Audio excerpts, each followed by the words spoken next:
Jai Hind.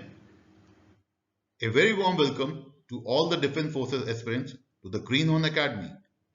In this session of the group discussion, we'll be covering a very important international issue which is current in context and very important from the India's point of view and generally comes in all the competitive exams. That is the importance of the South China Sea. Candidates, let's come to the subject proper, which reads the importance of the South China Sea. South China Sea is a marginal sea which is part of the Pacific Ocean that extends from the Strait of Malacca in the southwest to the Strait of Taiwan in the northeast. The shoreline countries of the South China Sea are China, Taiwan, Philippines, Malaysia, Brunei, Indonesia, Singapore, Cambodia, Thailand, and Vietnam. South China Sea encompasses an area of 35,000 square kilometers of the sea. The possibility of a sudden armed conflict in the region is a reality given its importance in terms of its location, strategic resources, and military advantages. The South China Sea is also considered as one of the 8 most dangerous places in the world and the possibility of the location of starting the Third World War, primarily due to its importance in terms of the maritime shipping and the sea trade, the discovery of the oil and natural gas resources in the region, its marine diversity, and as a pivot in terms of the military advantages offered by dominating the South China Sea. In terms of the economic and the geostrategic importance of the South China Sea, let's first discuss the shipping and the sea trade route. Millions of barrels of crude oil are traded through the South China Sea each day. 1/3 of the world's shipping pass through the South China Sea, carrying over 3 trillion in trade each year and making this stretch the second most used sea lane in the world. Second, the discovery of the oil and the natural gas resources. The region has a huge oil and natural gas reserves which lie beneath its seabed. The region has a proven oil reserve of around 7.7 billion barrels with an estimate of 28 billion barrels in totality. The natural gas reserves are estimated to be around 266 trillion cubic feet. In 2014, the China began to drill for oil in disputed waters with the Vietnam, known as the Vanguard Bank, which the Vietnam officials claim lies within the country's 200-mile exclusive economic zone. However, the China dispute this as a fact. The third reason which gives importance to the South China Sea is because of its rich marine biodiversity. As the South China Sea contains lucrative fisheries which are crucial for the food security of millions of population in the Southeast Asia. This body of water also holds 1/3 of the entire world marine biodiversity, thereby making it a very important area for the ecosystem and the food security of the Chinese people. The fourth and the most important reason which gives a crucial timing to the South China Sea is because of its military advantages. Now, coming on to the military advantages offered by dominating the South China Sea, which makes the South China Sea a geostrategic important location in the world. Controlling this maritime route will have natural military advantages as the most vital of them will be which makes the region a geopolitical pivot to controlling the rest of the Asia. Considering the importance of the South China Sea, there is an arms race in the region which is supported by United States, Australia and Japan. Let's understand the historical perspective of the South China Sea. The South China Sea was used as part of the old maritime Silk trade route, and it was used for the trading opportunities as a sea route from Europe and South Asia. In almost all the Chinese historic works, the sea finds mention from 1000 BC onwards, and it is based with the different names along based on the rulers and the dynasty in the mainland China, along with the neighboring countries. The majority of the sea came under the Japanese naval control during Second World War following its military acquisition of many surrounding Southeast Asian territories in 1941. Now, what are the islands in the South China Sea? The South China Sea contains over 250 small islands, atolls, cays, shoals, and reefs, most of which have no indigenous people and many of which are naturally under the water at high tide and some are permanently submerged. The islands of the South China Sea can be grouped into two island chains along with one important reef. First, the Spratly Islands. It covers an area of 810 by 900 square kilometers, which is covering around 175 islands, out of which the Taiping Island is the largest, having an area of 1.3 kilometers and highest elevation of 3.8 meters. The Spratly Islands are claimed by Taiwan, Vietnam, Philippines, China, and Malaysia. The smaller group of islands on north of Spratly Islands are called Paracal Islands. These islands, some of which were controlled by Taiwan, Vietnam, and China. But however, after 1974, China is controlling all the islands. However, the claimants to the islands are China, Taiwan, and Vietnam. Candidates, let's understand the history of South China disputes and how it has started and what is the present standing. In the first half of the 20th century, the sea remained almost quiet, and in fact, at the end of the World War II, no claimant occupied a single island in the entire South China Sea.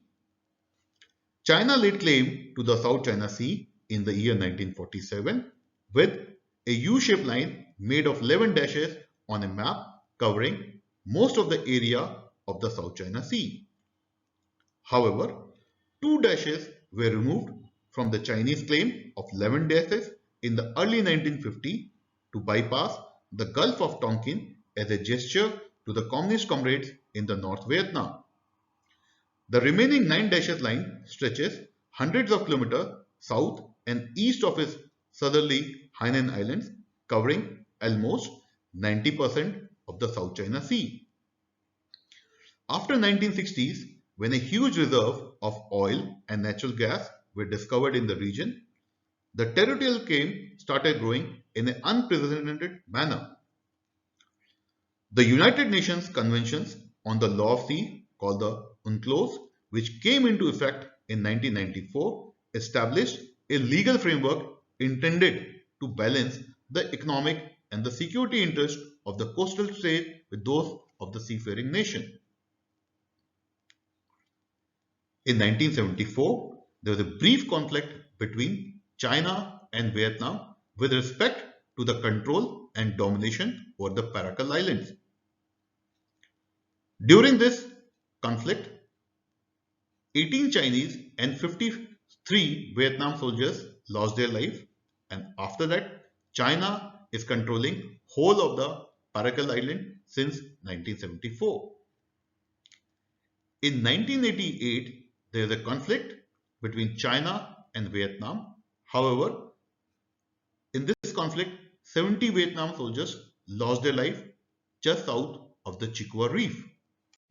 In 1994, United Nations Conventions of the Law on the Sea, that is called UNCLOS, established a legal framework intended to balance the economics and the security interest of the coastal states and with those of the seafaring nation. UNCLOS was signed and ratified by nearly all the coastal countries, which are 9 countries, and based on their own interpretation of the UNCLOS laws, the claimant countries started to legitimize their claims on the islands. In 2002, ASEAN and China came together to sign the Declaration on the Code of Conduct of Parties in the South China Sea to keep the disputes away. However, it has not resulted in the favorable outcomes. In 2009, Malaysia and Vietnam sent a joint submission to the Commission on the limits of the continental shelf for settling some of their claims.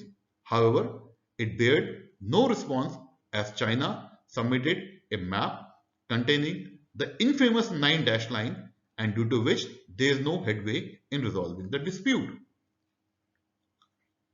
Philippines and China both claims the Scarborough Shoal, which is just 100 miles from the coast of Philippines and at the same time 500 miles from the coast of China.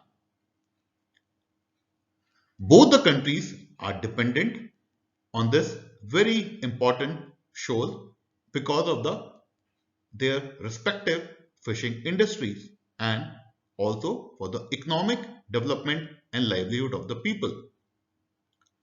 In 2012, there was a tense, however, bloodless standoff between Philippines and China. From thereafter, China has gained control of the Scarborough Shoal. The slide reflects the territorial disputes amongst the coastal countries in the South China Sea. The international community has always opposed the domination and control of the South China Sea by the Chinese authority. The United States has never stated any claim to the South China Sea, but has been highly critical of the China's assertiveness and aggression in the South China Sea and have always insisted on the free navigation of the commercial vessels which are vital for the regional and the international trade. To substantiate the claim made by the United States has conducted several joint military patrols with the Philippines, Japan, Australia and Indonesia. To support, United States has increased financial support by enhancing the military capabilities of the neighboring nation and the ASEAN and the East Asian countries by strengthening bilateral defense collaboration with these communities. Further, United States has always opposed the China's claim to the islands and construction within those claimed islands by the China. Considering the non-resolution of the conflict with respect to the Scarborough Shoal between Philippines and China, which is just near to the coastal area of Philippines, Philippines raised the dispute with the PCA, that is the Permanent Court of Arbitration, saying China's claim violated Philippines' sovereignty under the Article on the United Nations 1982. The Permanent Court of Arbitration has ruled that the Chinese claim over 90% of the South China Sea area are illegitimate, and under UNCLOS, China is intruding into the Philippines' sovereignty and the 9-dash line, which include the Scarborough Shoal and cross into the Philippines' economic exclusive zone. The ruling by the PCA has been outrightly rejected by the China. Furthermore, China, as usual, would like to settle the issue with Philippines by means of bilateral negotiation. But however, Philippines and many of its neighbors argues that the China's relative size and clout in the changed global order gives him an unfair advantage towards the resolution of the disputes. Now, let's understand how does the China approach towards the resolution of the conflict.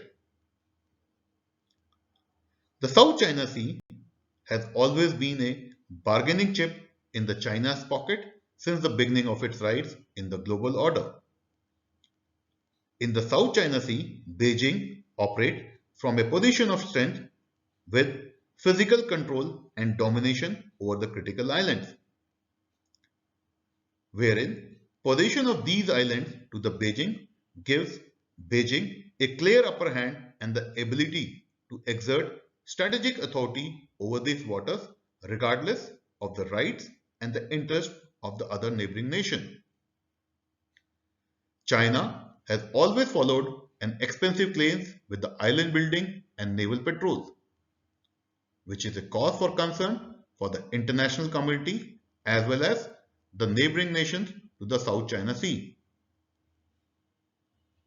China is unilaterally following and implementing its 9-dash line as proposed by him from the initial days in 1950s. Although the China understands its 9-dash line is very ambiguous and legally not maintainable. However, China uses it as a tool to buy time in the critical situations. Furthermore, the China wants to utilize the South China Sea as a natural shield for its natural security.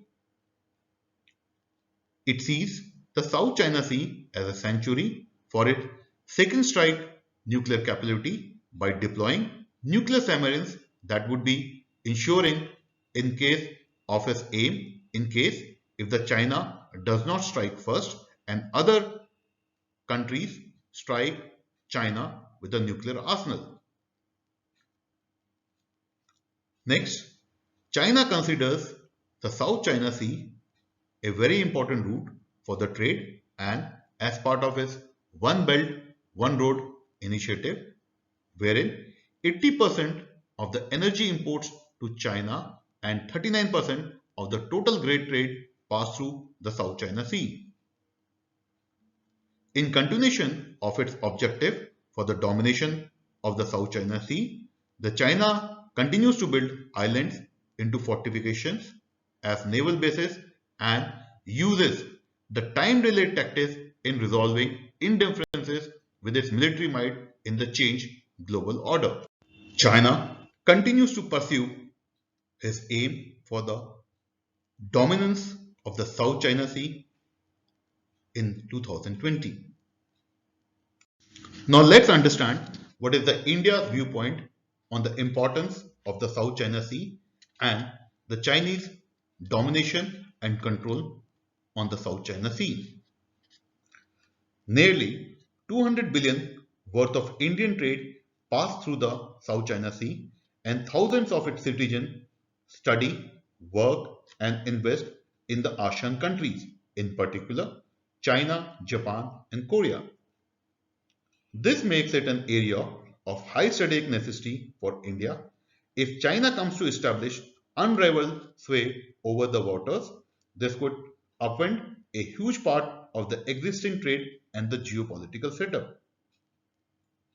Access to the major waterways in the Southeast Asia is an important consideration for the Indian policymakers as the need to build capacity in member states of the ASEAN both are central to the New Delhi's Indo-Pacific vision. In other words, what happens in the South China Sea is very much India's business too. Therefore, India is finding ways to play its cards right so that it can leverage these disputed waters when the time comes to hold Beijing accountable for its bread and border breaches and other translations on the Indo-border conflict. Let's understand what is the India's stance on the South China Sea. India has remained acutely conscious of its official position of neither being party to the dispute or taking sides for many years. However, with the increasing ties with its East Asian countries and because of its Act East policy, India indirectly started raising concerns about the illegitimate claims of the China in the South China Sea. India believes that the disputes in the Southeast Asian littorals are a litmus test for the international maritime law and as per the UNCLOS. In the aftermath of the Hague Tribunal's verdict on the South China Sea, India is obligated to take a principled stand on the issue of the freedom of navigation and commercial access enshrined in the UNCLOS. Despite China's protest, India continued its oil exploration in the Vietnam's exclusive economic zone in the South China Sea, from where ONGC Videsh Limited supplies oil to the Vietnam. India also supports a negotiated settlement of the Brunei's maritime dispute with China and has inked defense cooperation agreements that would provide an institutional foundation for more collaborative work on the maritime securities and at the same time will secure India's energy lanes to Brunei. Over the past decade, the China has been using coercion along the One Belt One Route debt trap policy in the following areas. The first, the South China Sea skirmishes. Second, Indo-Chinese border because of the military standoff in states of Jammu and Kashmir, in particular Leh and Arunachal Pradesh. Third, supporting Pakistan on the international arena. Fourth, strengthening our enemy Pakistan militarily and economically. Fifth, influencing India's neighbor through economical aid as part of the One Road, One Belt theory, along with the debt trap policy in countries Nepal, Bangladesh, Myanmar, and Sri Lanka.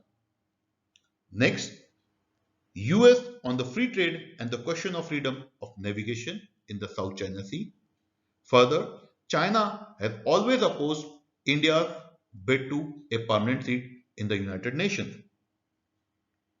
Of these, only the border feud impacts India directly. However, other issues do influence and impact indirectly. However, the significance of the South China Sea in the emerging geopolitical equations cannot be overlooked by India anymore.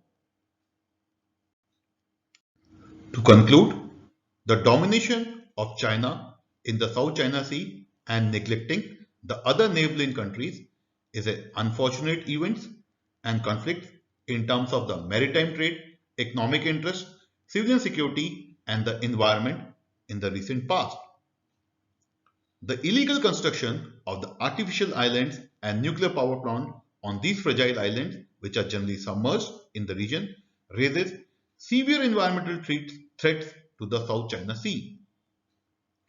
The South China Sea situation can only be settled when the bordering countries change their mindset from one of the sovereignties to the sole ownership of the resources to one of the functional cooperation and cooperative management by taking China on board. India is not an active player in the high-stake jostle over the control of these conflicting waters. However, it can hardly remain an unaffected bystander in case the power structure changes drastically. Further, India's rising clout in the region due to enhanced economic cooperation would go a long way in resolving the disputes in the South China Sea. Candidates, with this, we have come to the conclusion of why and how the South China Sea is very important and will always act as a pivot to the changing global order. In the session, we have covered the subject as introduction, what is the economic and the geostrategic importance of the South China Sea in terms of the shipping and the sea trade, the discovery of the oil and natural gases in terms of the rich marine biodiversity and the military advantages offered by the South China Sea. We have also touched upon what is the historical perspective of the South China Sea and What are the islands in the South China Sea? What are the historical disputes among the neighboring countries in the coastal area of the South China Sea? And what is the international viewpoint as an opposition to the China and the Chinese approach to resolving the conflicts in the South China Sea, and India's viewpoint along with the present Indian stance on the South China Sea? Candidate, apart from the importance of the South China Sea, we have covered a large number of international topics related to China in terms of China's One Belt One Road initiative, China's string of pearls in the Indo-Pacific area, and the emergence of China as a global superpower. We would request you to watch our videos on the above mentioned sections, and we wish you very best of luck for your forthcoming competitive exam. God bless and Jai Hind.